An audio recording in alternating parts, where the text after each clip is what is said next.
cerita horor dan sambil menunggu sahur mending kita cerita horor. Kali ini gue mau cerita soal horor yang ada di pesantren. Ya setelah kemarin gue cerita gue pengen banget masuk pesantren, gue mau ceritain cerita-cerita horor yang ada di pesantren. Oke, ini kejadian pas malam hari. Ada seorang anak perempuan yang kebelet BAB ya kan. Nih jam 9 malam nih, kalau di kota emang masih terang ya kan. Gue yakin juga lu pada masih nongkrong.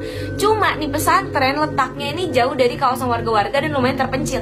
Dimana di samping-samping pesantren ini masih banyak pohon-pohon rindang yang gede-gede. Jadi otomatis ini gelap banget kan di situ. Dan lampunya juga cuma ada beberapa tempat aja, nggak di seluruh tempat ada lampu otomatis. Ya masih remang-remang gitu lah. Nah cuma karena udah saking kebeletnya nih cewek, akhirnya dia memutuskan untuk tidur. Enggak dong, bisa-bisa jebret di kasur dong. Dia ke kamar mandi lah, gila kali. Dia memberanikan diri untuk ke kamar mandi yang posisinya nih, posisi kamar mandi ini nih di luar asrama. Lu bayangin aja tuh, udah malam-malam, semua orang udah pada tidur ya kan. Dia sendirian keluar dari asrama. Itu kondisi lampunya itu remang-remang. Dia harus ngelewatin lapangan, terus baru keluar asrama, baru ada kamar mandi. Ini apa gue ceritain maju-maju begini sih? Munduran aja dong, santai aja Min.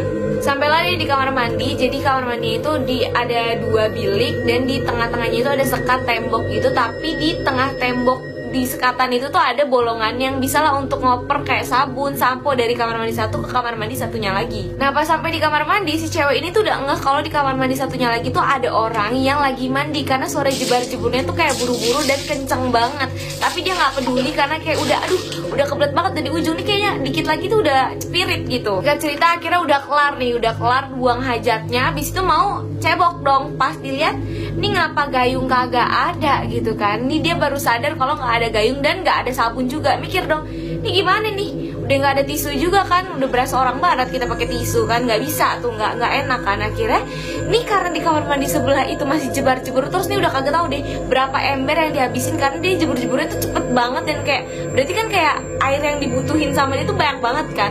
Terus akhirnya si cewek ini memberanikan diri, walaupun sebenarnya agak takut juga, siapa yang mandi malam-malam kan. Akhirnya memberanikan diri untuk ngomong ke sebelah, boleh pinjem gayungnya nggak? Setelah dia ngomong kayak gitu, seketika bunyi cipratan jebar-jebur orang mandi itu langsung hilang, hening, dan langsung muncul suara laki-laki yang bilang, jangankan gayung, kepala aja saya nggak punya. Wah, seketika langsung lari nih cewek, nangis-nangis, nyampe kamar, temen-temennya semua langsung bangun dan kayak nanya kenapa. Tambah kaget lagi, si ceweknya lupa pakai celana. Kalau gue jadi dia juga panik sih, kayak gue udah lupa tuh celana bodo amat di celana, yang penting